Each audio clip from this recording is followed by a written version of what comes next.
আর কি আর কব দুঃখের কথা, একটা মাত্র বেটি হইলে যা হয়। ইনার আবদার না বাড়ি রাখতে না বাড়ি ফেলতে। রাত বাজে 11টা, এখন নাকি খাবে পনির, তাও আবার চিলি পনির। রাত বিরাতে এমন আবদার করলে কেমন লাগে দেখি বলেন তো।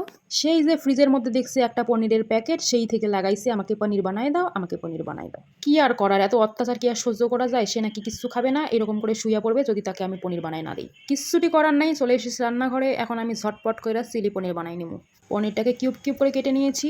একটা বাটিতে লঙ্কা গুঁড়ো দিয়ে জল দিয়ে ভালো করে গুলাইয়ে নিয়েছি, তবে জলের পরিমাণটা একটু বেশি হয়ে গেছে, কোনো চিন্তা নেই। আমাদের কাছে অনেক পরিমাণে লঙ্কা গুঁড়ো আছে, তাই জলটা একটু ফেলে দিয়ে আবার লঙ্কা গুঁড়ো দিয়ে ভালো করে গুলা নিয়ে পনিরগুলাকে দিয়ে দিচ্ছে লবণ, গোলমরিচ গুঁড়ো, কর্নফ্লাওয়ার দিয়ে বেশ ভালো করে একটা কোটিং করে নিই। তবে উপর থেকে কিন্তু আবার একটু লঙ্কা গুঁড়ো দিয়ে দিচ্ছি, যাতে করে কালারটা বেশ সুন্দর আসে।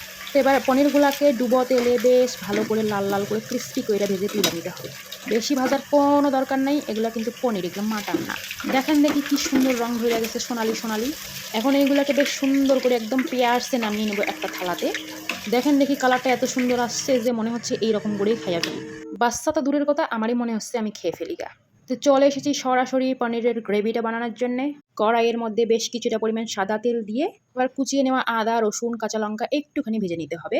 এবার দিয়ে দিচ্ছি কিছুটা পরিমাণ সুন্দর একটা ফ্লেভারের জন্য ধনিয়ার ডাটা, কি যেন বলে ওই যে কিউব কিউব করে কেটে রাখা ক্যাপসিকাম আর পেঁয়াজ। 1 মিনিট মতো ভাইজা নিয়ে এবার দিয়ে দিচ্ছি হচ্ছে ওই যে গোলমরিচের গুঁড়া, soya sauce, red chilli sauce, tomato sauce. Tomato সসটা একটু শেষ হয়ে গেছে, কিন্তু কোনো সমস্যা নাই, যেমন করে হোক ওর পেট থেকে তো একটু বের কইরা লইছি। সাথে দিয়েছি ভিনিগার আর অল্প পরিমাণে লবণ। সসগুলোকে একটু মিশিয়ে নিয়ে এবার দিয়ে দিচ্ছি 1 চামচ পরিমাণ কর্নফ্লোরের মিশ্রণ। হাতে করে চিলি পনিরের যে গ্রেভিটা আছে এটা সুন্দর একটা থিকনেস চলে আসবে।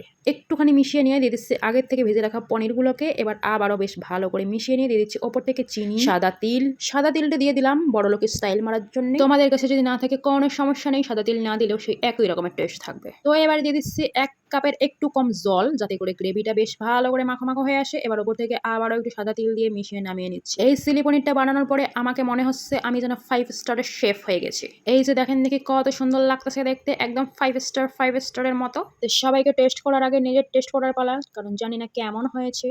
তো খেয়ে দেখলাম না, মোটামুটি ভালোই হয়েছে। এবারে মহারানীকে দিতে যাবো, যে কিনা 2-3 ঘন্টা থেকে অপেক্ষা করে বৈশা আছে যে চিলি পনির খাবে বলে। এনাকে দেখেন এখন ক্যামেরা অন করছি, যেন কোনো রকমের রিয়াকশন নাই।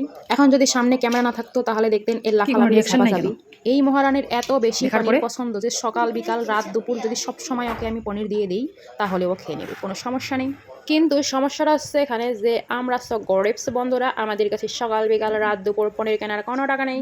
সেই জন্য মাসে একবার পনির কিনে এরকম 5 স্টারের ফিলিংস নেই। আজকের মতো আমি তো চললাম। রেসিপি ভালো লাগলে অবশ্যই ট্রাই করে আমাকে কমেন্ট করে জানাতে কিন্তু একদমই ভুলবেন না। আল্লাহ হাফিজ।